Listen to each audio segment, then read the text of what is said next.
Evet değerli Çakmak, demokratik toplum inşası süreç devam ediyor. 27 Şubat'la birlikte Kürt Halk Önderi Abdullah Öcalan'ın başlatmış olduğu bir süreç ve hemen sonrasında biliyorsunuz PKK'nın 12. Kongresini toplayıp fesih kararı ve sonrasında devam eden bir süreç. Bu süreç şu an ne aşamada?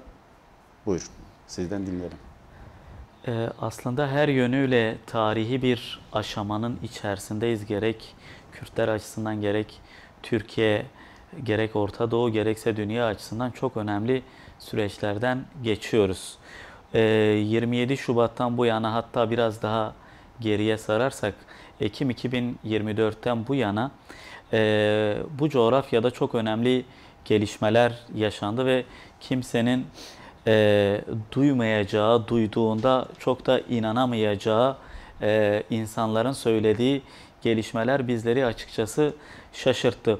Bu kadar gelişme olmuşken aslında biz sürecin neresindeyiz, bu demokratik toplum inşasının neresindeyiz meselesi önemli bir soru. Şu açıdan önemli, bizim meseleyi ve süreci anlamlandırmamız ve kendi zihnimizde topluma anlatmamız açısından önemli bir mesele. Bu kadar gelişme olmuşken bu yaşanmışlıkların tamamı bugüne kadar ve kuvvet muhtemel 1-2 hafta içerisindeki gelişmeler de dahil yaşananların tamamı bir müzakere masasının koşullarının yaratılması için yapılmış çabalardı. Çok önemli gelişmelerdi, tarihi gelişmelerdi. Bir taraf açısından tarihi radikal bir değişimdi ama halen biz müzakere masasının koşullarının oluşturulmaya çalışıldığı bir süreçteyiz.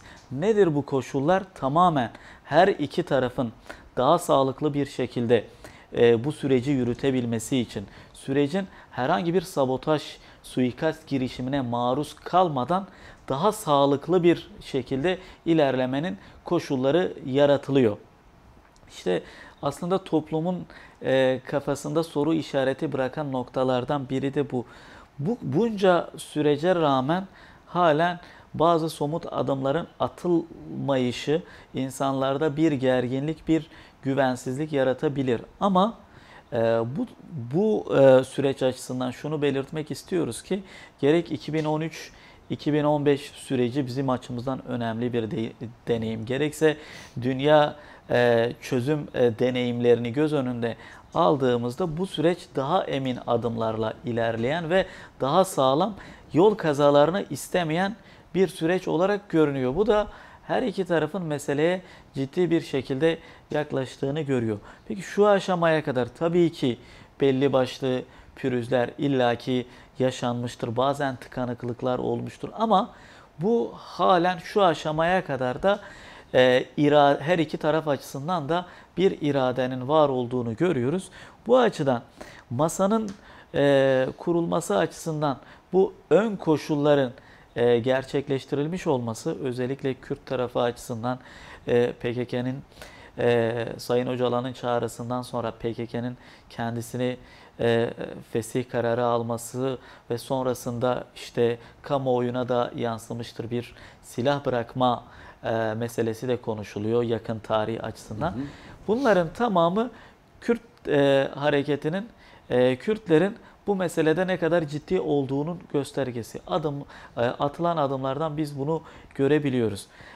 Şu anda kısa bir süre sonra müzakere masasının koşulları oluştuğunda şu anda bu adımlarla birlikte bir engelin kalmayacağını görüyoruz. Bununla birlikte artık müzakere masasında her iki taraf müzakere koşullarını, müzakerenin neleri içereceğini kendi aralarında tartışıp bunu da kuvvet muhtemel bizlere, kamuoyuna aktaracaktır.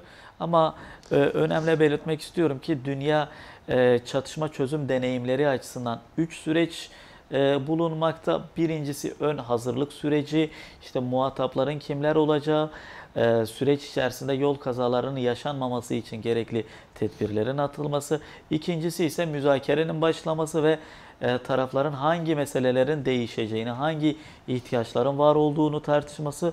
Son adımı da masadaki konuşulan meselelerin yasal ve anayasal değişiklikler ve bürokratik engellerin kaldırılması olarak tanımlayabiliriz. Değerli Çakmak, son İmralı heyetinin yaptığı görüşmede yapılan açıklama da var.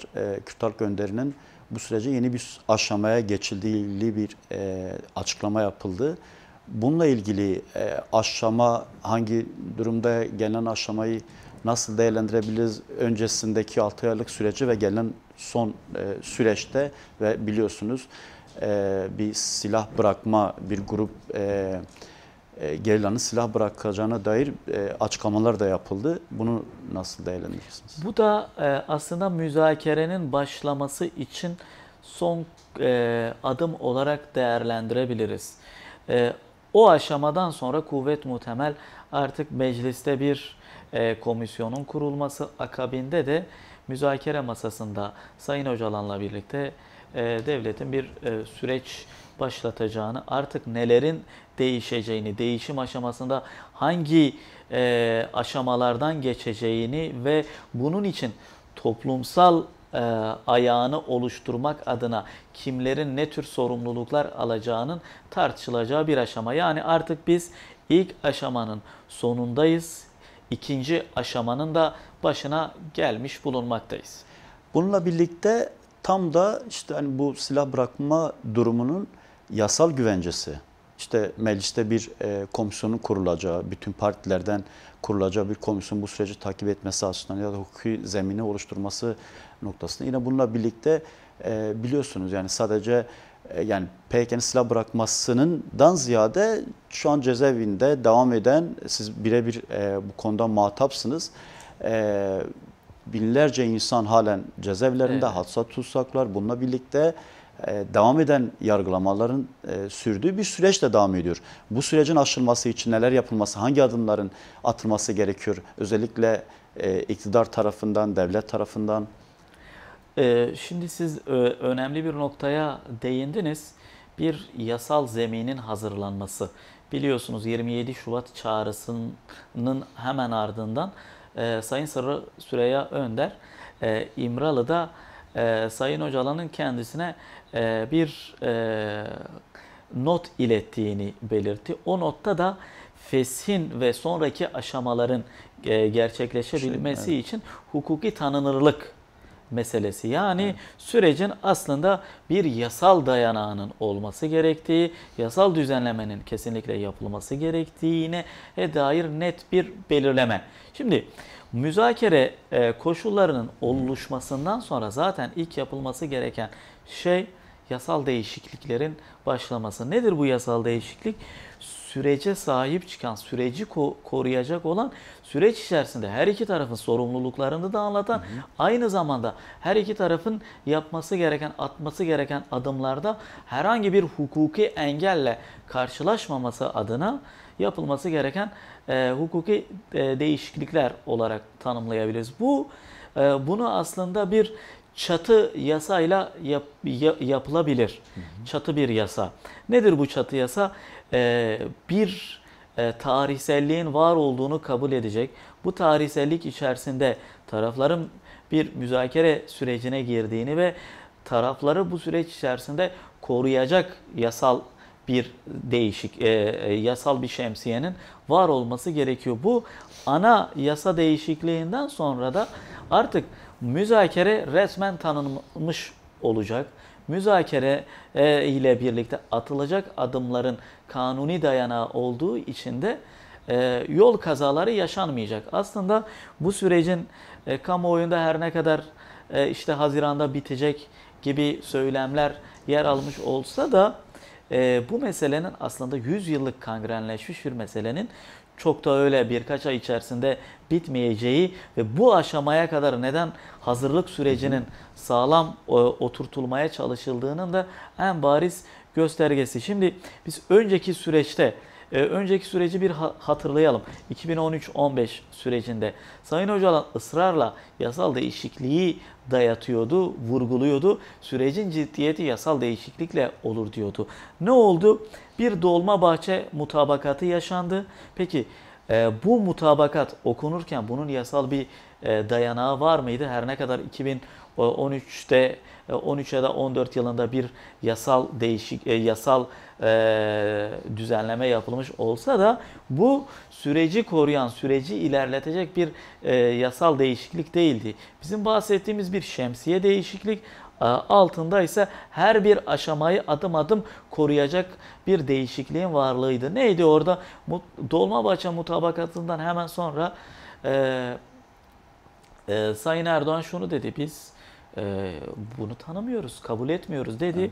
Ve o süreçle birlikte aslında ciddi bir yasal zemini olmayan, her an kırılganlığı taşıyan ve bir tarafın sorumluluğunu yerine getirmesinden kaynaklı olan bir süreç kırıldı ve sona ermiş oldu.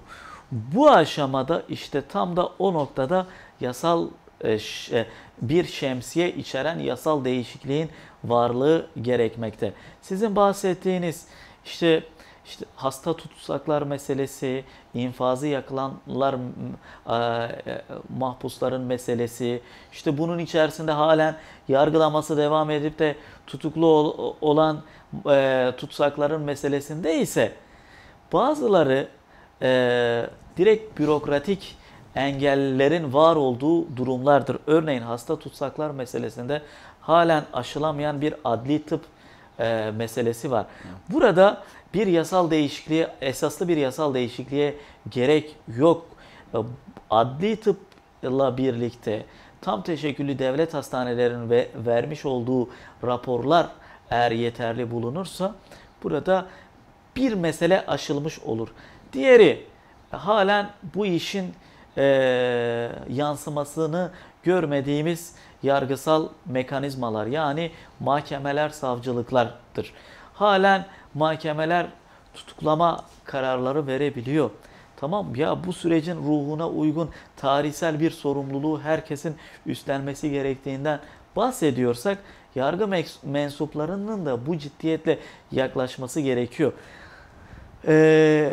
Pozitif bir ayrımcılık istemiyoruz biz burada. Tamamen ulusal ve uluslararası mekanizmalarda özgürlük ve güvenlik hakkı, adil yargılanma hakkının çerçevesini içeren özgürlükçü kararlar vermelerini bekliyoruz. Halen burada direten yargı organları, yargı mekanizmaları da, yargıçlar ve savcılar da bulunmakta. İşte burada bazı değişiklikler masada, müzakere masasında yasal değişiklikler gerektirirken, bazıları da bürokratik ve yargısal mekanizmaların ayak diretmesinden kaynaklı bu konuda siyasal iktidara, devlete sorumluluk düşüyor. Şöyle, yani siz de biliyorsunuz, yani aslında bu süreç Kürt Halk Önderi'nin 93 yılında başlatmış olduğu bir süreçti aynı zamanda. 99 yılında bu süreç tamamlanmak istendi. 2009, 2013, 2015 siz de değindiniz. Bu süreç tamamlanmaya çalıştı. Girişimler oldu, kimi adımlar atıldı. O dönemde geri çekilmeler oldu. Hem Avrupa'dan hem işte medya savunmalarında gelen gruplar oldu. Bu sürecin iyi niyet göstergesi olarak anlatıldı o dönem. Ama gelinen aşamada aslında o süreçlerin hepsini daha geride bırakan, daha öne çıkan somut adımlar atılıyor. Özellikle 27 Şubat çağrısıyla birlikte işte PKK 12. Kongresini topladı, resmi karar aldı, fesih karar aldı ve sonraki süreci bildiğiniz gibi daha çok işte bu sürecin zeminin sağlanmasına bırakıldı aslında süreç. Bu sürecin az önce bahsettiğiniz genel çerçevede yeterli olduğunu düşünüyor musunuz? Özellikle iktidarın pratik adım noktasındaki yaklaşımı. Çünkü kamuoyunda, toplumda aslında bu ciddi tartışılıyor. Yani sadece Kürtler değil, Türkiye kamuoyu da tartışıyor. Bir süreçten bahsediyor ama bu sürecin halen somut bir adıma dönüşmemesinden kaynaklı devletten tartışılıyor. Bu boyutlarını nasıl ele almak gerekiyor da hangi adımların hızlıca atılması gerekiyor bu sürecin hem kamuoyunda hem toplumda kabul görmesi açısından, o güvensizlik meselesi, kaygılar giderilmesi açısından? Ya bu tür süreçlerde dünya deneyimleri de bize bunu iyi bir şekilde özetlemekte. Sürecin ağır ilerlemesinin belli başlı riskleri bulunuyor. Bunu kabul ediyoruz. Ama burada en önemli şey irade, tarafların iradelerinin sonuna kadar götürülmesinin iradesi. İki de güven meselesi. Güven meselesi çok önemli. Şu anda Kürt toplumunda ciddi bir güvensizlik kaynağı var. İşte tamam, bir süreç var. Biz bunu anlıyoruz. Çatışmasızlık sürecinin yaşanması için ateşkes koşulları yaratılmaya çalışılıyor. Sabotaj ihtimali, suikast ihtimallerine karşı belli adımlar atıldı. O da tamam. Ama az önce söylediğim şey, bürokratik engellerin var olması insanlarda ciddi bir güvensizlik oluşturuyor. Bu yasal değişikliğin olması, işte müzakere masasında yavaş yavaş adımların atılması, bu silah bırakmayla birlikte olacaktı. Zaten herkes biliyor. Ama az önce söylediğim gibi hasta tutsaklar meselesi 2013 yılında masanın ana omurgası, ana koşullarından birini oluşturmasına rağmen o dönem için bu yapılmadı.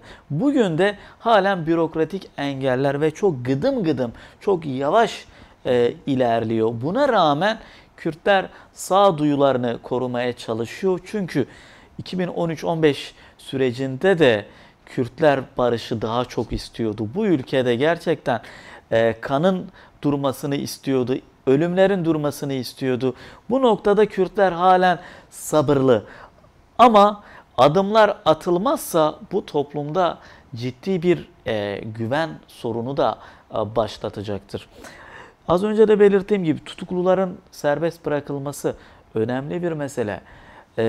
Ve çok kolay bir şekilde aşılabilecek bir mesele. Hasta tutsaklar öyle, infazı yakılan, yani aslında cezaevinde bulunmaması gereken 400'e yakın mahpus var ve halen idari gözlem kurulları tarafından bu uzatmalar devam ediyor ve bunlar 3'er ay, 6'şar ay periyotlarla devam ediyor.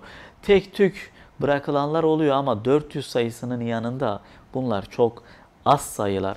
Buna rağmen halen temkinli bir bekleyiş, halen umudu koruyan bir bekleyiş devam ediyor. Bu bizim açımızdan önemli bir şey.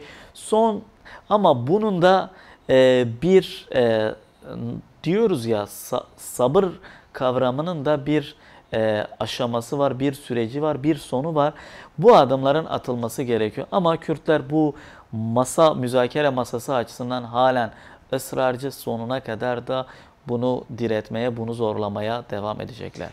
Bununla birlikte değerli Çakmak, bu sürecin en önemli taraflarından temsiliyetini Kürt Halk Önderi Abdullah Öcalan yapıyor ve bunu İmralı koşullarında sürdürüyor. Dolayısıyla uzun zamandır Kürt Siyasi Hareketi'nin bu anlamdaki tecrit politikalarına dönüp uzun zaman yürütmüş olduğu bir mücadele hattı var. Özellikle tecritin kaldırılmasına dönük.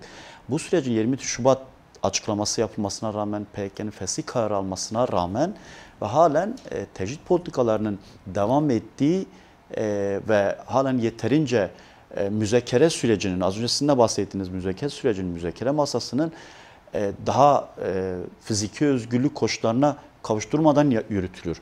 Burada neler yapılması gerekiyor? Yani özellikle buradan atılması gereken adımlar nelerdir? En büyük kaygılardan bir tanesi de buradan geliyor. Toplumun en çok sorduğu sorulardan bir tanesi de budur. Burada iki yönlü değerlendirmek lazım. Bir, işin hukuki boyutu, bir de süreç içerisindeki pozisyonu, konumunun önemine binaen atılması gereken adımlar. Hukuki boyutu gayet net. İnfaz yasasında bir kişinin avukatıyla, ailesiyle ya da telefon hakkını ya da mektup hakkını kullanabilmesinin önündeki engeller kanunda sayılıyor ve sınırlı sayıda sayılıyor. Bunun bir mutlak tecrit haline dönüşmesini düzenleyen bir yasa ceza infaz kanunumuzda mevcut değil. Bir kere bunu kabul etmek lazım. İşte verilen disiplin cezalarıyla bunların uzatıldığını, işte sürekli mutlak iletişimsizlik hali yaratılmak istenmesini biz biliyoruz. Şimdi bir uygulamanın yapılıyor olması onun hukuki, adil ve hakkaniyetli olduğu anlamını taşımamakta. Burada bu hukuksuzluğu gerek ulusal yargı mekanizmaları gerek uluslararası yargı mekanizmaları sessiz kalarak bir çözüm üretmeyerek buna devletin uygulamış olduğu politikaya ortak olmakta. Bunun infaz mahkemeleri, ağır ceza mahkemeleri de ulusal düzeydeki yargı organları tescil ediyor. Uluslararası yargı mekanizmalarından olan Avrupa İnsan Hakları Mahkemesi, Avrupa Konseyi'nin işkenceyi önleme komitesi olan CPT de ortak oluyor ve sessizliğini koruyor. Maalesef burada hukuk bir çözüm olamamakta. Hukukun çözüm olmadığı bir yerde kanunların dayanağı olan anayasalar işletilmiyorsa, yasaların ve anayasaların işletilmediği bir yerde bir meşruluk krizi başlar. Yani anayasanın işletilmediği bir yerde anayasanın meşruluğu tartışması başlar. Şu anda sadece ulusal düzeydeki yasal ve anayasaların meşruluğu değil, uluslararası sözleşmelerden olan Avrupa İnsan Hakları Sözleşmesi'nin meşruluğu da tartışmalı bir hale gelmekte. Bunu biz en yetkili organlarında da Avrupa Konseyi'nin Parlamenter Meclisi'nde de AHİM'in yetkili organlarında da dile getirdik ve maalesef sessiz kaldılar. Bu işin hukuki boyutu, bunu kabul edelim. Meselenin hukuki yönle çözülmeyeceğini de biliyoruz ama hukuksal mücadeleyi devam ettirmek kaydıyla. Peki gelelim süreç içerisindeki pozisyonuna. Hukuk cevap olmuyor, tamam, kabul ettik ama aynı zamanda da mevcut süreç içerisindeki pozisyonunu yeterince kullanamadığını, yeterince bu olanaklardan yararlanamadığını gördük. Yer yer kısmi esneklikler oldu. Evet. İşte İmralı heyetinin görüşü, işte aile ziyareti, ama Ceza İnfaz Kanunu'nda her hafta yapılır diyor aile görüşü.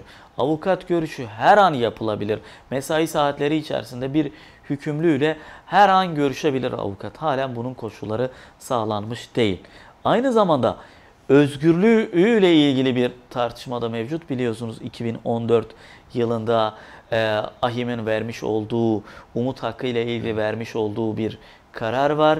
Geçen sene Eylül ayında Avrupa Konseyi Bakanlar Komitesi'nin Türkiye'ye vermiş olduğu bir yıllık süre var. Yani umut hakkıyla ilgili bir yasal değişikliği yap diye Türkiye'ye vermiş olduğu bir süre var. Bu da bize şunu gösteriyor. Sayın Öcalan, bırakın tecrit koşullarını, artık özgürlüğünün tartışılması gereken, sadece siyaseten değil, hukuki zeminde özgürlüğünün tartışılabileceği bir koşulun yaratılması gerekiyor.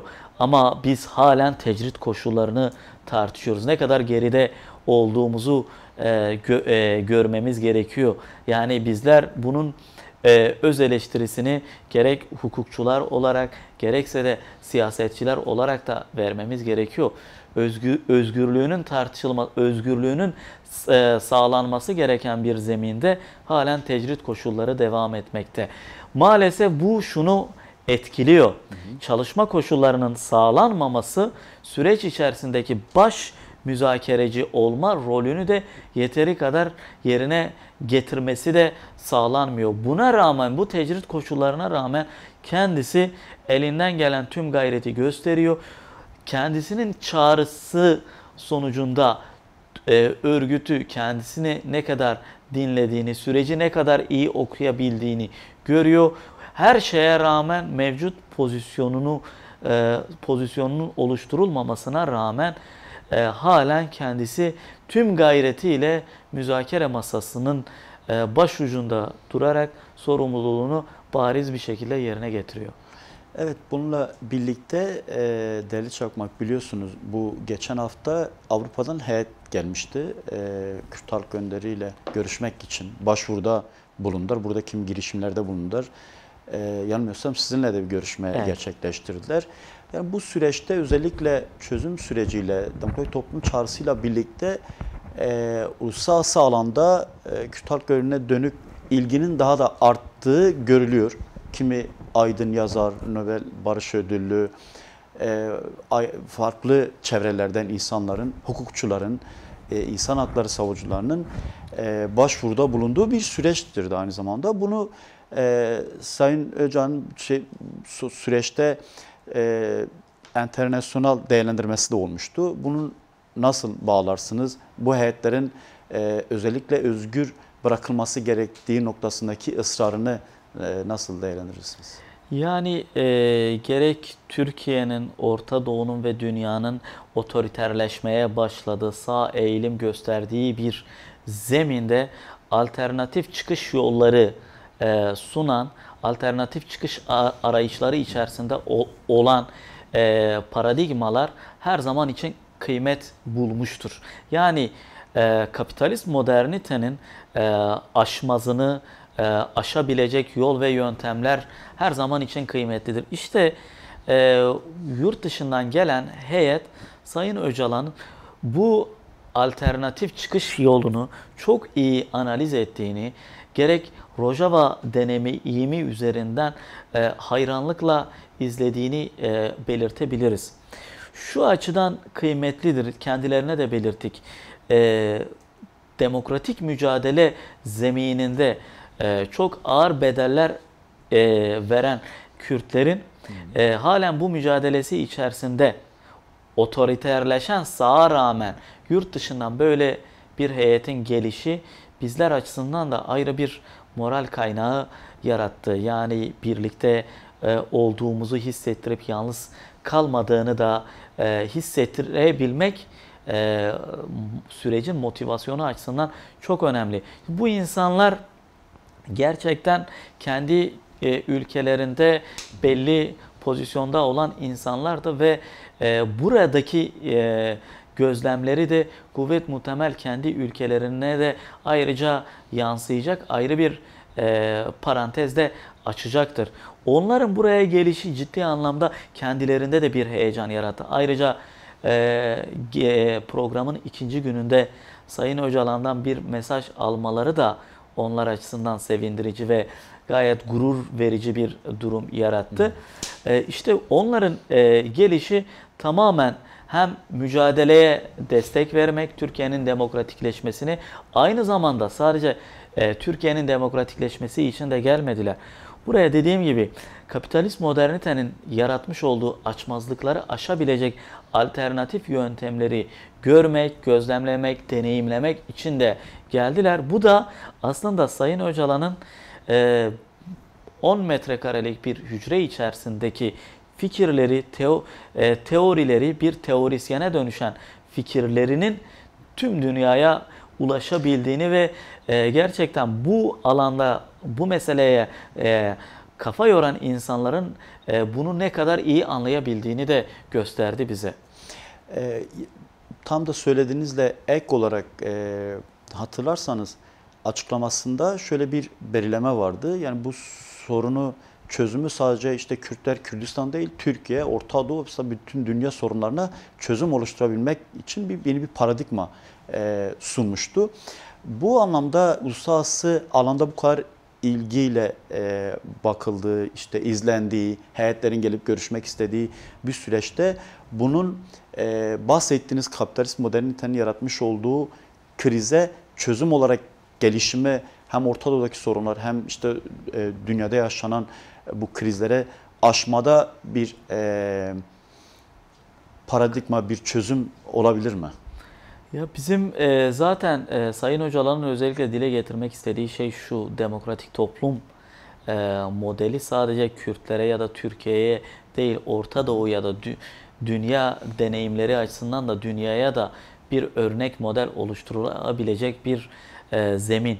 Biz bugün itibariyle Kürt sorununun sadece Türkiye ile sınırlı kalmadığını, Orta Doğu'yu da aşan uluslararası güç dengelerinin belli stratejilerini de etkileyen bir mesele olduğunu görüyoruz. Bu yönüyle de aslında bu heyetlerin gelişi Kürt meselesinin ve Sayın Öcalan'ın paradigmasının yaratmış olduğu etkinin ne düzeyde olduğunu da onlara gösterdi gerçekten.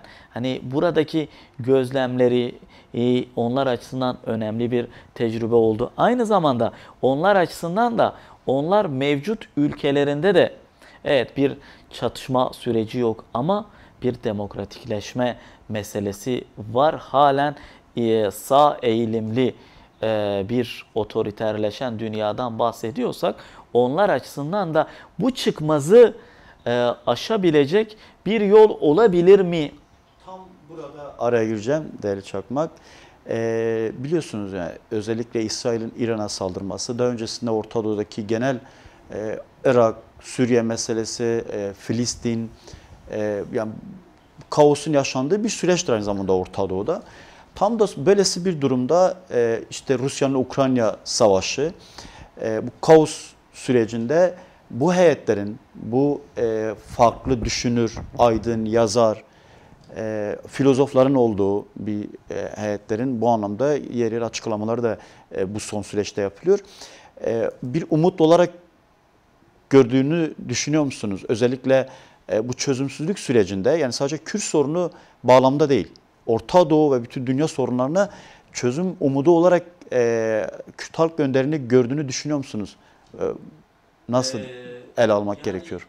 Yerinde bir değerlendirme olacak. Sayın Öcalan 2003 yılında özellikle bu El-Kaide'nin İkiz Kulelere saldırmasından sonra artık dünyanın eski dünya olmadığını, dünya düzeninin değiştiğini söylerken ve Orta Doğu'da Arap Baharı'nın geleceğini, Orta Doğu'da karışıklıkların yaşanacağını belirtirken kimse buna ihtimal vermiyordu. İşte insanlar artık yavaş yavaş geriye giderek Sayın Öcalan'ın o dönemlerde yapmış olduğu tespitleri yeni yeni anlamaya çalışıyor. Yeni yeni anlamlandırmaya çalışıyor. Orta Doğu'da iki açmaz var. Açmazlardan biri kapitalist modernitenin enerji hatları açısından bir değişim sürecine girmesiyle beraber haritaların yeni yeni değişmesini önceleyen, güç dengelerinin değişmesini isteyen, ulus devlet mantığını yeni bir aşamaya götüren haritaları var. Heybelerinde planları var. Aynı zamanda Orta Doğu'daki ulus devletlerin özellikle İran, işte Suriye'nin durumunu gördük. Türkiye, Irak, işte Filistin meselesindeki Orta Doğu'daki ulus devletlerin içerisine düşmüş oldukları demokratikleşememe, kendi iç barışını sağlayamamanın getirmiş olduğu handikapları maalesef kapitalist modernite çok iyi kullanabilmekte. İşte Sayın Öcalan'ın burada getirmeye çalıştığı şey kapitalist moderniteye karşı ulus devletlere yeni bir demokratik modernite paradigmasını önermesi. Yani bu şu açıdan önemli. Kendi iç barışınızı sağlayamazsanız kapitalist modernite her zaman ensenizde olacak ve dünya sistemi içerisinde her zaman sömürülmeye müsait bir düzen olarak kalmaya devam edeceksiniz mesajı veriyor. İşte Öcalan buna karşı zaten demokratik modernite paradigmasını getiriyor ve ulus devletlerin artık bu 100 yıllık kıskacından çıkıp kendi iç barışlarını sağlamaları gerektiğini söylüyor. Tek çözümün de bu olduğunu belirtiyor. Bu önemli bir tespit, yerinde bir tespit. Bu açıdan artık dayatmaların olmaması gerekir, zorlamaların olmaması gerekir. Zorlamalar olduğu süre içerisinde Suriye'nin içerisine düştüğü durumu görebiliyoruz. Geriye götürürsek Arap Baharı'ndan sonra neredeyse Orta Doğu coğrafyasında birkaç devlet dışında ciddi kabile devletlerini aşabilecek devletlerin olmadığını görebiliyoruz. Bu önemli bir tespit. Gittikçe eriyen 100 yıl öncesinde kurulan sistemin ayakları yere basmadığı için eriyen bir sistem içerisine harmanlandığını görebiliyoruz. Bu da Sayın Öcalan'ın tespitlerini ve sunduğu alternatif çözüm önerilerinin ne kadar yerinde olduğunu gösteriyor. Zaman aslında programımızın da sonuna doğru geliyoruz. Son olarak mecliste biliyorsunuz bir komisyon tartışılıyor. Ya şu an girişimler var. DEM Partili öncülüğünde yürüyen bir süreçtir aynı zamanda. Bu komisyonun işlevi, bu komisyonun kurulmasının bu sürecin selameti açısından neyi ifade eder? Önemi nedir? Ya bunu şöyle değerlendirmek lazım. Tam tabii komisyonun tam görev ve yetkilerinin kapsamının ne olduğu halen açıklanmış değil. İşte meclis başkanının siyasi partilerden işte temsiliyetleri oranında da olabilir, yanlış da söylüyor olabilirim. Bu komisyona üye istediğini biliyoruz. Kapsamını ve görevlerini bilmemekle birlikte bu süreç açısından önemli bir adım. Aynı zamanda meclis çatısı altında hukuki değişimlerin yaratılması adına ihtiyaçlar nelerdir? Onların araştırılmasını yapabilirse önemlidir. Aynı zamanda biz bu sürecin sadece hukuksal, yasal değişimlerle sağlanmayacağını da biliyoruz. Bu işin bir ayağı da toplumsal açıdan toplumu hazırlamaktır. Kamuoyunu hazırlamaktır. Aslında bu komisyon toplumun nasıl hazırlanması gerektiğini, topluma gerekli bilgilendirmelerin nasıl yapılabileceğini de kendisi açısından bir görev olarak görebilir. Biliyorsunuz DEM Parti'nin bu süreci anlatmak için kendi kitlesine halk toplantıları düzenlediğini biliyoruz. Aynı zamanda bu süreci sadece Kürt toplumuna ya da DEM Parti seçmeni kitlesine değil, tüm Türkiye'ye anlatabilecek şeffaf bir zeminin yaratılması açısından bu tür görevler addedilebilir komisyona. İşte komisyonun alt komisyonları da olabilir, çalışma alanları oluşturabilecek, işte toplumsal ayağını oluşturabilecek, işte hukuki ayağını oluşturabilecek, meclise yasa önerisi getirebilecek görevler yüklenebilir. Ama dediğim gibi bunlar sadece bizim öngörülerimiz ya da beklentilerimiz diyebiliriz. Ama biz şunu biliyoruz, eğer toplum bu sürece iyi hazırlanabilirse, ihtiyaçların neler olabildiği topluma anlatılabilirse, bu bir devlet meselesi, siyasi partileri aşan bir devlet meselesi olarak görülürse, siyasete kurban edilmezse, seçimlere kurban edilmezse, bu kapsamda bu meseleyi ayrı tutup, işte ülkenin seçim meselelerini ya da seçim rekabetlerini ayrı tutarsak toplumu da iyi bir şekilde bilgilendiririz. Yoksa işte komisyon üyelerinden biri işte bu meseleyi anlatırken kendi siyasi partisinin politikalarını topluma angaja etmeye çalışırsa bir yerde rekabete döner. Bu iş rekabet işi değil, barış bir rekabet ortamı yaratma meselesi değil. Bu açıdan komisyonun önemi fazla. Komisyonun kurulmasıyla birlikte dediğim gibi şemsiye yasanın hemen meclisten geçirilerek, komisyonun da görev tanımı belirtilerek çalışmalara başlanması bizlerin temel beklentisidir. Son olarak değerli Çakmak, yani bahsettiğiniz DEM Parti'nin bu sürecin bir tarafında hazırlığını yaparken sürece toplumsal ayağının oluşması açısından kamuoya yansımıştı. MHP'nin de aslında benzer bir süreçte toplantılar 81 ilde işte toplantılar alıp bu süreci anlatma gibi bir durumların kamuoya yansımıştı. İktidarın bu anlamda yeterince toplumsal oluşumu açısından yeterli bir çabasının olduğunu düşünüyor musunuz? Nasıl? İktidar hani bu aşamaya kadar zaten sürecin bu kadar ağır aksayan, işte tarafların güven oluşmasını sağlayacak gerek bürokratik engellerin aşılması adına da yeteri kadar çaba içerisinde bu aşamaya kadar olmadığını görüyoruz. Ve maalesef iyi niyetimizi koruyarak bu aşamadan sonra sürece daha hassas, daha ciddi yaklaşması gerektiğini de belirtmekte fayda var. Aynı şekilde kendisinin de nasıl ki DEM Parti kendi kitlesine anlatmaya çalışıyor. Bir yandan MHP anlatmaya çalışıyor. Kendisi de daha kapsayıcı bir şekilde bir yerde de devleti temsil ediyor iktidar. Çünkü görüşmelerin bir ayağını kendileri oluşturuyor. Daha kapsayıcı bir şekilde bu meseleyi topluma anlatıp topluma kavratmak ve gerçekten barışın ne kadar önemli olduğunu anlatması da gerekiyor. Toplum bu meseleyi iyi anlayıp iyi kavrarsa emin olun yol kazaları yaşansa bile toplum bu sürece sahip çıkar. Bu süreci sonuna kadar götürmek için elinden gelen tüm çabaları da gösterir. Evet değerli Çakmak, programımızın sonuna geldik. Değerli değerlendirmelerinizden dolayı teşekkür ediyoruz. Yapmış olduğunuz katkılardan dolayı.